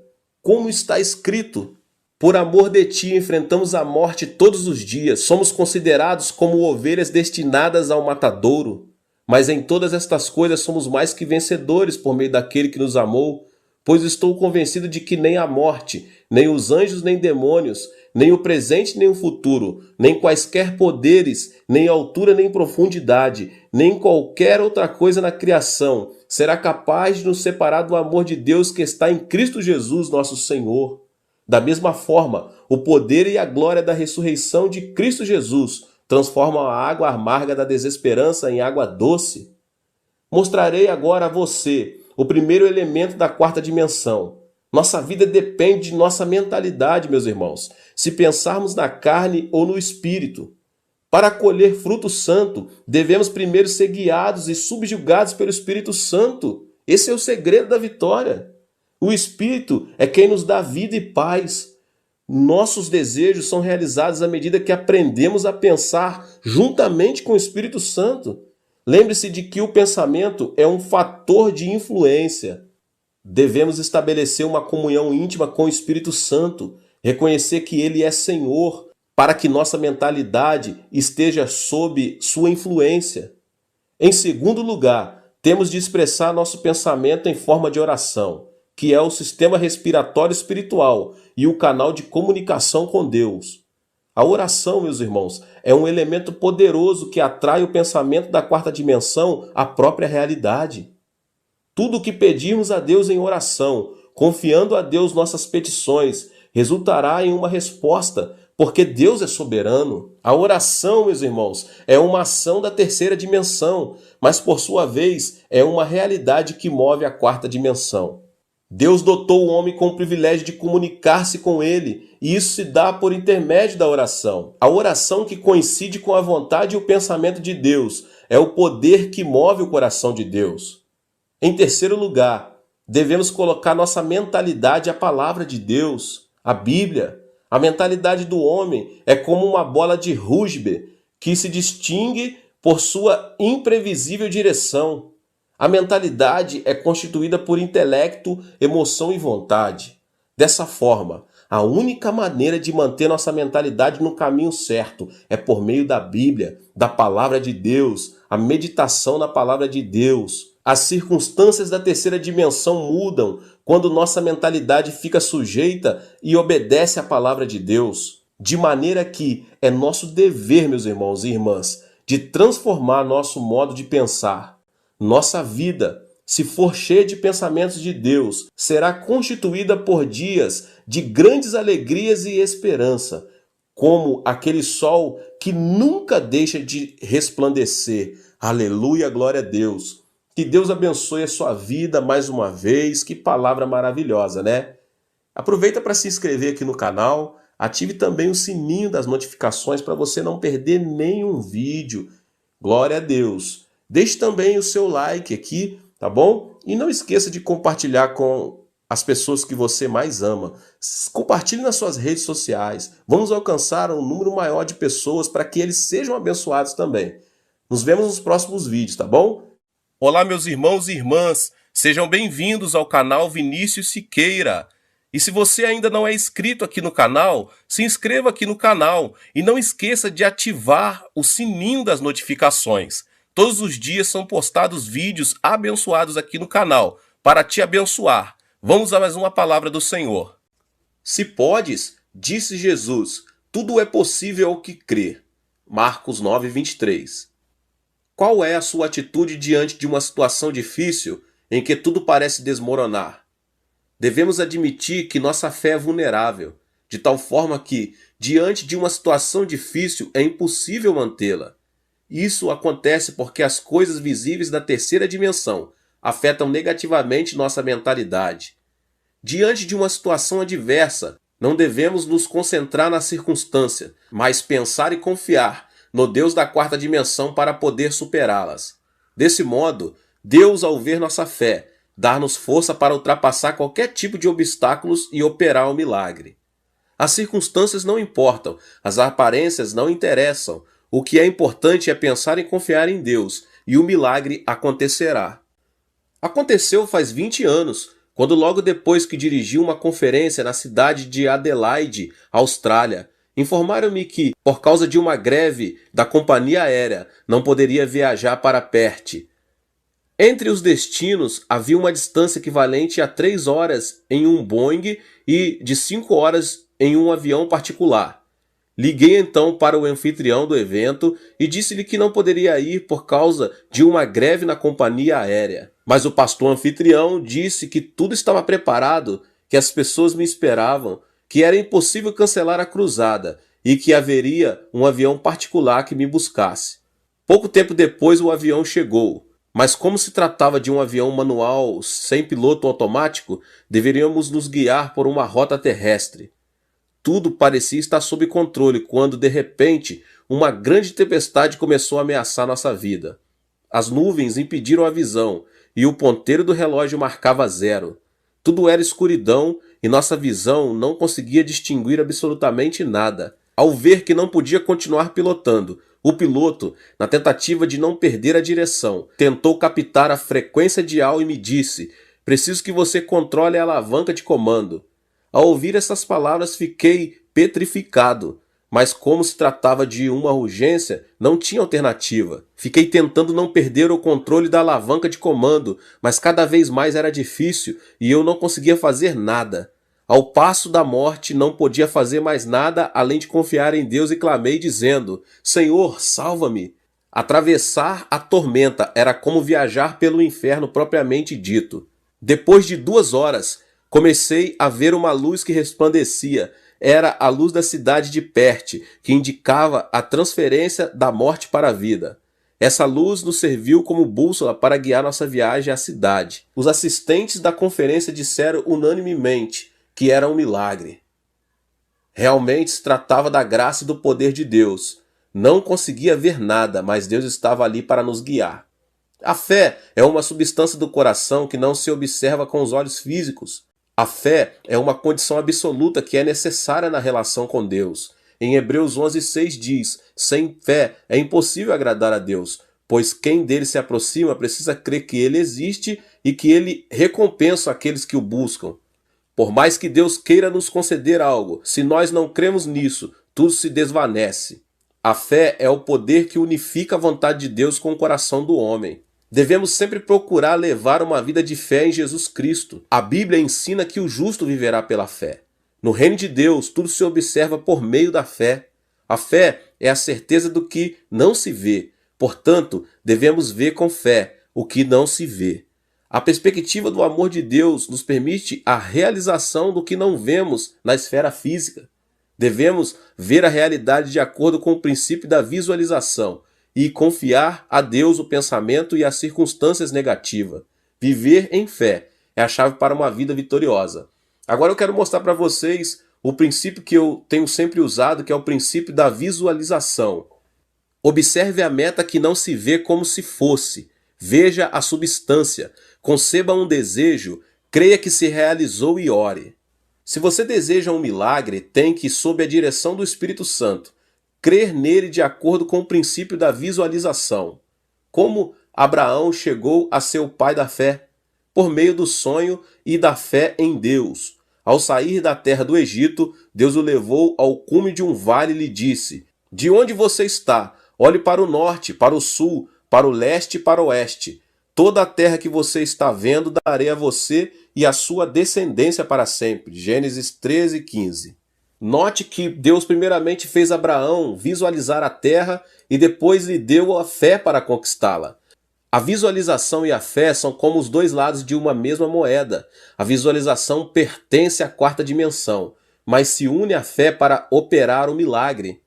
Hebreus 11:1-2 diz: "Ora, a fé é a certeza daquilo que esperamos e a prova das coisas que não vemos. Pois foi por meio dela que os antigos receberam bom testemunho. Dessa forma, a fé é a certeza e a convicção do que visualizamos."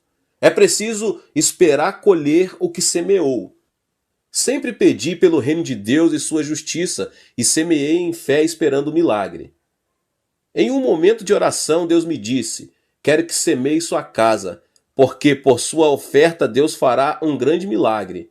E ofertei minha casa de Nencheondong a Deus para a construção da igreja em Yodo. Mesmo sendo pastor, não era nada difícil ofertar, porque se tratava de uma casa que eu e minha esposa compramos com muitíssimo esforço, logo depois de casarmos. Mas decidi obedecer à voz de Deus. E Deus realizou um grande milagre, porque a aquisição da terra em Yodo nos permitiu construir uma igreja grande e estender as tendas de nosso ministério. O que agradou a Deus não foi a quantia da minha oferta, mas o fato de semear com fé e obediência à sua palavra. O homem colhe o que semeia. O que semeia pouco, colhe pouco, mas o que semeia muito, colhe muito. A lei da semeadura e da colheita não constitui apenas uma lei natural, mas também uma lei espiritual. Temos de esperar colher muito se semeamos muito. Você já viu um lavrador que não espera o tempo da colheita quando faz todo tipo de esforço para semear? Devemos ter esse nível de fé, pelo qual possamos dizer que estamos dispostos a oferecer todos os nossos pertences, pois essa é a atitude que atrai o milagre. Por meio da cruz, Deus nos abençoou para que prosperemos em todas as coisas e para que tenhamos saúde, assim como prospera a nossa alma. Agora, meus irmãos, outro ponto é que é preciso desenvolver um conteúdo de oração. Uma vez que tenha concebido convicção e certeza de que recebeu o que pediu e o visualizou de acordo com o princípio da visualização, é tempo de mudar o seu estilo de oração. Você não pode continuar dizendo: "Senhor, concede meu desejo, responde a minha oração", quando o Senhor já respondeu, pois essa seria uma oração de dúvida e não de fé. Depois de pedir algo a Deus em oração, devemos confessar: "Deus, obrigado por me curar, obrigado pela cura completa." Lembre-se de que os sintomas podem continuar, mas a cura já está feita. Mesmo quando o Espírito Santo nos dá a convicção de que fomos curados, se continuarmos dizendo: "Senhor, cura-me", Ele nos dirá: "Ouça, já curei você." Ou seja, nossa oração pode se transformar em uma confissão de incredulidade. Há ocasiões em que, quando oramos pela salvação de nossos filhos, Deus nos dá a convicção de que foram salvos. Ainda assim, os filhos não assistem aos cultos e estão ocupados com afazeres. E isso nos deixa duvidosos, porque existe um abismo enorme entre a convicção e a realidade. Nesse caso, você deve orar da seguinte forma: "Deus Pai, chama meu filho mais velho, pois ele foi salvo. Faze minha filha se arrepender, porque foi salva. Não permitas que meu filho mais novo continue no mundo, pois o Senhor já o salvou." Essa é uma oração de fé. O mesmo acontece em outras áreas da vida. Por exemplo, se você se encontra orando por trabalho e Deus lhe dá a convicção: Não deve orar: Senhor, dá-me trabalho, porque o Senhor o repreenderá dizendo: ouça, já lhe concedi um trabalho. Você deveria orar dessa maneira: Deus, obrigado pelo meu novo trabalho. Já que o Senhor o proveu para mim, permite que eu o conheça logo. Quando você crer nas coisas que não são como se já fossem, também é necessário que confesse essas coisas que não são como se já fossem. A oração do princípio da visualização não deve ser acompanhada de vãs repetições, mas de convicção. Existem numerosos fatores que tentam nossa fé, mas você deve vencer as circunstâncias, orar até obter paz e clamar a Deus com fervor. Visualizamos, cremos e concebemos o sonho de Deus. Entretanto, as circunstâncias nos levam à frustração e ao desejo de querer abandonar tudo. Mas você não deve se ater a isso, porque esses são obstáculos que você mesmo deve vencer. O que se espera se transforma em certeza somente para aquelas pessoas que venceram em paciência e tenacidade.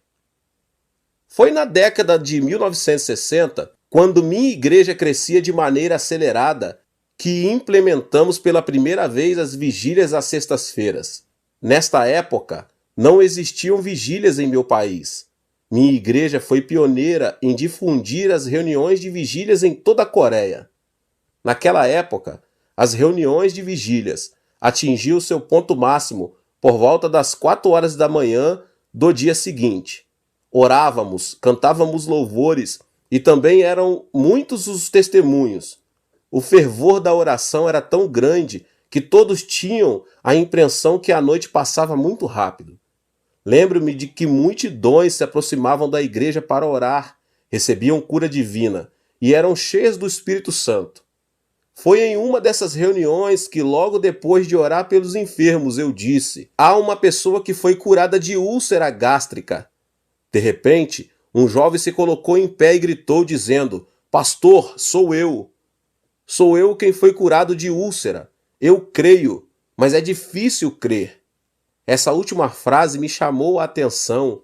Dizer que para ele era difícil crer era uma confissão sincera. O mesmo acontece com cada um de nós. Há ocasiões em que confessamos crer, mas para nós é difícil crer, porque a fé não é manipulável. Muito menos se trata de uma sensação. A fé é algo que supera a sensação e as circunstâncias. O jovem era um estudante da Universidade Yonsei que, por causa da úlcera, vomitava sangue e se encontrava a um passo da morte. Clamava a Deus por sua cura, mas o problema era que crer era difícil para ele. Orei para que minha fé pudesse de alguma forma ser transmitida a ele. Impus as mãos sobre ele e comecei a orar com muito fervor. Eu sabia que primeiro deveria mudar a 4ª dimensão do jovem, pois ele necessitava pensar e crer na cura, sonhar com o futuro e confessar a palavra. O jovem foi curado e tornou-se um grande homem de fé. Ingressou no Instituto Bíblico e hoje é um destacado pastor de uma igreja presbiteriana. Apesar de nosso esforço para preservar a fé e viver por ela, o senso comum e o conhecimento do mundo nos levam às sombras da frustração. As circunstâncias continuam aprisionando nossa vida, por mais que nos apeguemos à palavra de Deus e esperemos por um milagre. No entanto, temos de superar tais circunstâncias, porque Deus nos deu força para vencê-las. Você também pode se tornar um vencedor. A Bíblia nos ensina que devemos crer que recebemos tudo o que pedimos em oração. Todavia, há ocasiões em que é difícil crer.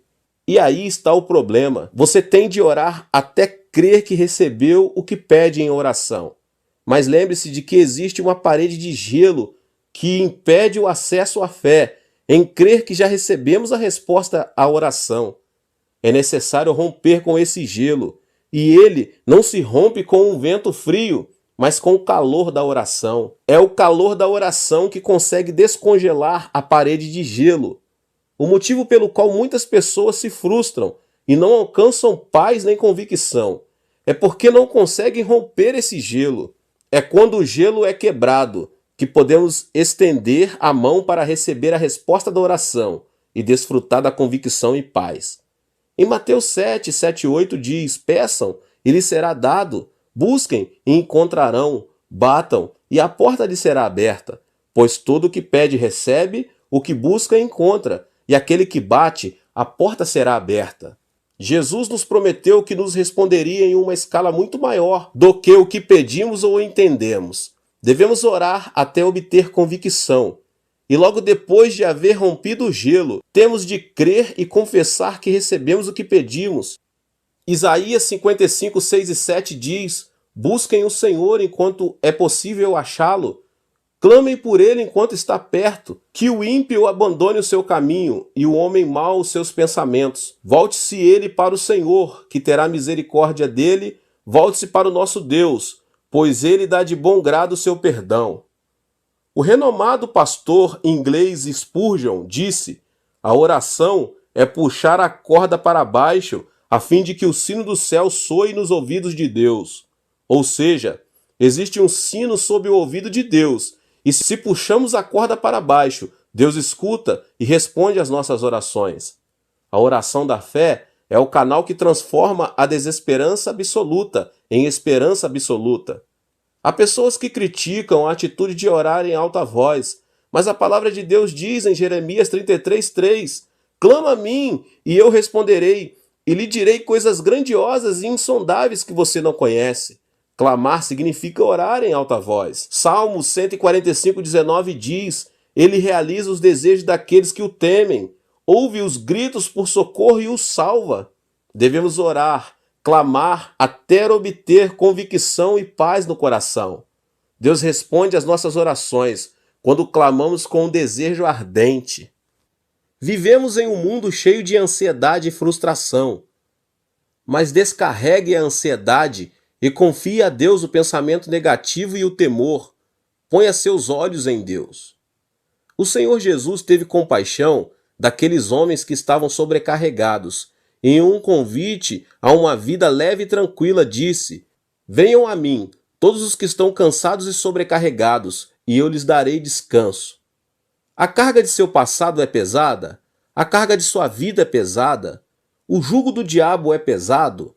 A carga de sua enfermidade é pesada?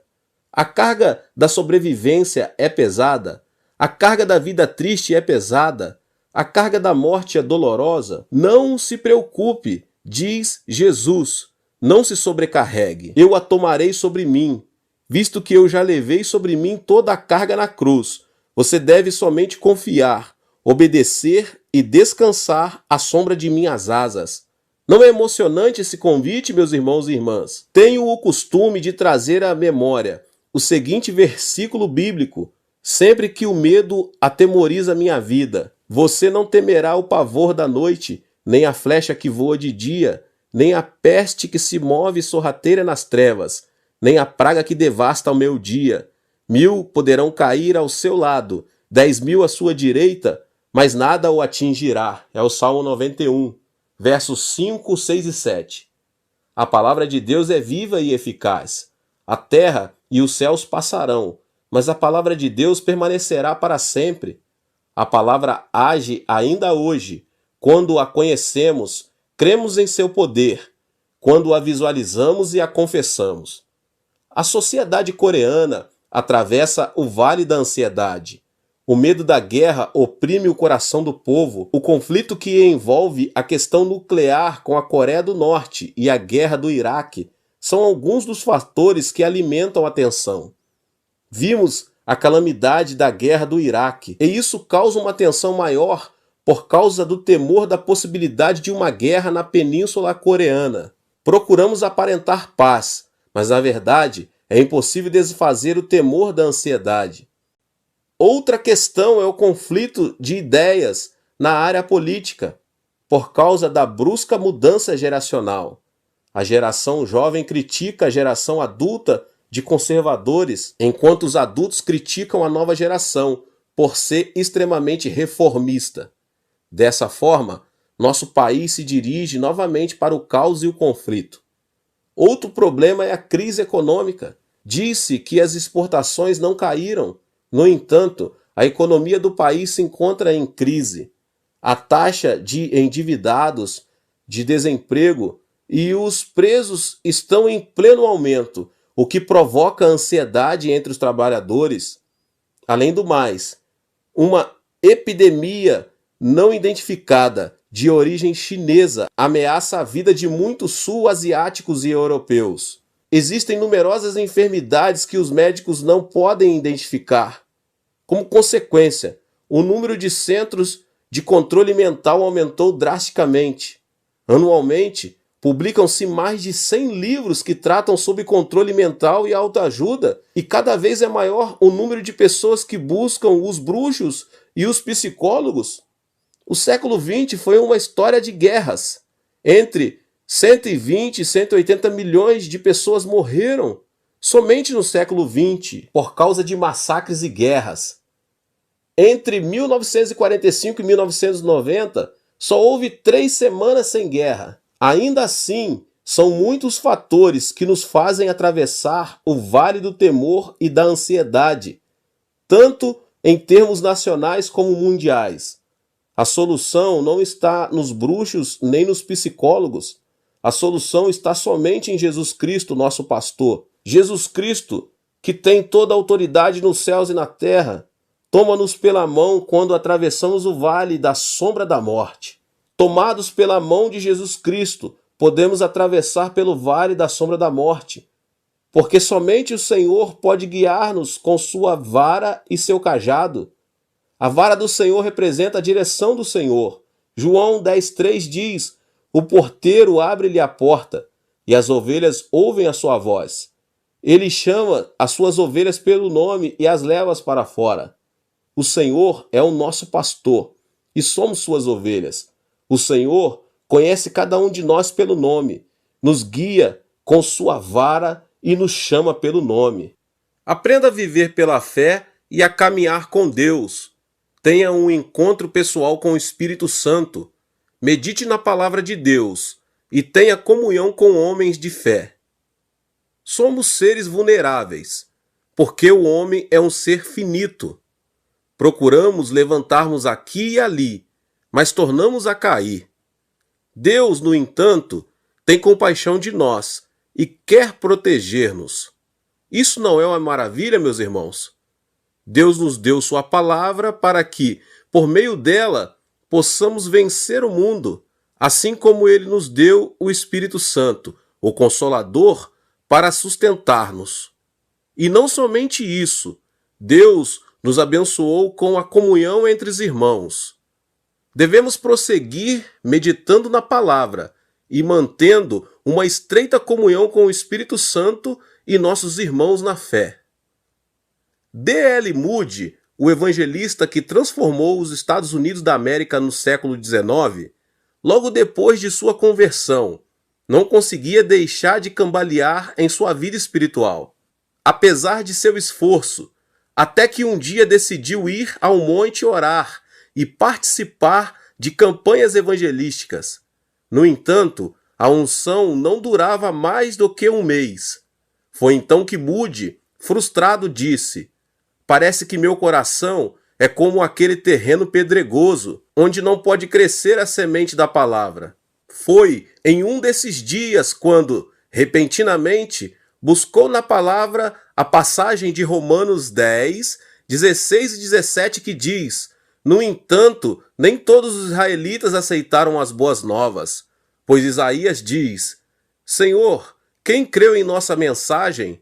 Consequentemente, a fé vem por se ouvir a mensagem, e a mensagem é ouvida mediante a palavra de Cristo. Ao ler esse trecho da Bíblia, Moody se deu conta de algo impressionante, que o fundamento de fé é a palavra, e que o ato de ouvir a palavra de Cristo sustenta a fé. A partir deste instante, Moody começou a meditar na Bíblia todos os dias pela manhã bem cedo e a orar pelo crescimento de sua fé. Confessar, falar e agir pela fé foram elementos chaves que Moody usou para desenvolver sua fé. Foi logo depois dessa experiência que Moody se converteu em um gigante da fé e conseguiu transformar o mundo inteiro com a mensagem do Evangelho. Esse evangelista disse: "A Bíblia foi meu leito quando eu mais necessitava, minha lâmpada quando tudo era escuridão, minha ferramenta na hora de trabalhar, meu instrumento musical quando louvava, meu guia-mestre em meio à minha ignorância e minha rocha quando eu cambaleava." João Wesley, o pastor que implantou a Igreja Metodista e transformou a Inglaterra no século XVIII, consagrou-se a Deus quando era apenas um simples estudante da Universidade de Oxford e foi enviado aos Estados Unidos como missionário. No entanto, meus irmãos, sua obra missionária terminou sendo um fracasso. Uma grande crise de fé arrasou sua vida e, frustrado, decidiu regressar a seu país natal. Na viagem de regresso à Inglaterra, uma grande tempestade começou a ameaçar a vida de muitos tripulantes que viajavam no navio, incluindo ele mesmo. Mas alguns morávios a bordo se mantiveram firmes na fé e não deixavam de louvar a Deus. Isso causou um impacto na vida do pastor Wesley. Em 24 de maio de 1738, João Wesley experimentou o poder do Espírito Santo em Aldersgate, Londres. O pastor Wesley lembra-se do ocorrido desta maneira: "Aquela noite estive presente em uma companhia evangelística em Aldersgate, quase que obrigado por causa de um amigo. Alguém começou a ler a introdução do comentário de Romanos, escrita por Martinho Lutero, e passado 15 minutos das 9 horas da noite, meu coração começou a bater em meio a um fogo ardente, quando escutava o pregador falar que a fé em Jesus Cristo transformava nosso coração. Aquela noite, entendi claramente que por meio da fé em Jesus Cristo, recebi o perdão dos pecados, a justificação pela fé e a salvação." Wesley tinha conhecimento do que tratava o livro de Romanos, mas seu conhecimento era só intelectual. Naquela noite, porém, em meio a um fogo ardente e ao mesmo tempo extravagante, ele se deu conta de que o perdão de pecados e a justificação eram recebidos por meio da fé. Uma luz iluminou seu espírito e uma alegria indescritível inundou seu coração. Depois dessa experiência, ele começou a transformar a Inglaterra com o Evangelho. Após muitos anos, quando as pessoas lhe perguntavam qual foi a força que o impulsionou a pregar o Evangelho, ele respondia: "Foi o fato de abraçar o fogo do Espírito Santo, aquele fogo que um dia conheci em Aldersgate." Somente o fato de conhecer a verdade não modifica nossa vida. Temos de entender e experimentar a verdade por intermédio do Espírito Santo, para ter este tipo de fé e valor que supera toda turbulência e adversidade. O pastor Wesley fez crescer a estatura de sua fé por meio da comunhão com o Espírito Santo. Enchamos nosso coração com o fogo do Espírito Santo, como fez João Wesley. O Espírito Santo que desceu sobre Wesley deseja estar conosco neste mesmo instante. É ele quem nos ajuda a compreender e a recordar a palavra. A fé da quarta dimensão cresce por intermédio do Espírito Santo. A fé não é uma criação nossa, mas sim uma graça dada por Deus, um produto do Espírito Santo. Romanos 8, 26 e 27 diz: "Da mesma forma, o Espírito nos ajuda em nossa fraqueza, pois não sabemos como orar, mas o próprio Espírito intercede por nós com gemidos inexprimíveis. E aquele que sonda os corações conhece a intenção do Espírito, porque o Espírito intercede pelos santos de acordo com a vontade de Deus." O Espírito Santo intercede, guia e ensina cada passo de nossa vida. É por meio do Espírito Santo que conseguimos entender a palavra e a vontade de Deus Pai e de Jesus Cristo. Agora é preciso ter uma fé unificada entre irmãos. A fé unificada entre os irmãos se torna uma fé muito mais sólida e firme. A Bíblia ensina: "Pois onde se reunirem 2 ou 3 em meu nome, ali estou no meio deles." Além do mais, Deus abençoa um lugar pela presença de um justo. Por meio da comunhão com os irmãos, podemos estender o reino dos céus e vencer o mundo com muito mais facilidade. Também podemos ser uma fonte de inspiração para muitas almas. Em 1969, o ex-presidente dos Estados Unidos, Dwight Eisenhower, teve um diálogo privado de 30 minutos com o evangelista Billy Graham, quando se encontrava em um estado muito grave, em uma das salas do Hospital Militar Will Treat. Ao finalizar a conversa, o presidente Eisenhower suplicou ao evangelista que permanecesse por um pouco mais de tempo, dizendo: "Pastor, quero continuar conversando com o senhor. Não se vá, por favor." "Bem, pois tem algo mais para dizer?" "Pastor, ainda não estou certo de poder encontrar-me com Deus. Poderia ajudar-me?" Para receber o perdão dos pecados, salvação e poder ser chamado filho de Deus, basta crer em Jesus Cristo, que sofreu a morte na cruz e ressuscitou por nós. Não é por algo que nós façamos. Billy Graham, tomando a mão do presidente Eisenhower, orou por ele. O presidente, com lágrimas nos olhos, disse: "Pastor, obrigado. Agora sim, estou preparado para encontrar-me com Deus. Tenho paz no coração."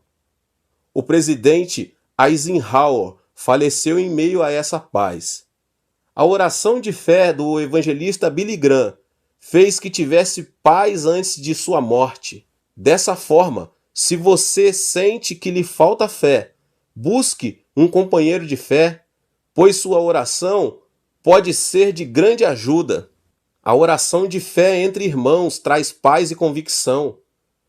Temos de viver firmados nos passos da fé, visualizar o reino dos céus e preservar a esperança. Por mais que a realidade nos pareça obscura, não devemos olhar as circunstâncias, mas sim olhar para Deus, prosseguir em uma vida de fé ativa e positiva, porque Deus fará todas as coisas concorrerem para o nosso bem. Para tanto, necessitamos fazer da fé um hábito espiritual. Devemos desejar o crescimento de nossa fé por meio da palavra, da comunhão com o Espírito Santo e com os irmãos na fé. Dessa forma, meus irmãos e minhas irmãs, viver pela fé é a chave para experimentar o milagre de Deus. Viver pela fé não é algo que se consegue da noite para o dia, mas trata-se de um curso que dura toda a vida. Por isso, o hábito é muito importante. Os grandes homens de fé que aparecem na Bíblia são homens que aprenderam a viver pela fé e forjaram sua vida vivendo pela fé. A fé da quarta dimensão é um elemento que cresce por meio da aprendizagem. Meus queridos, que Deus abençoe a vida de cada um. Glória a Deus.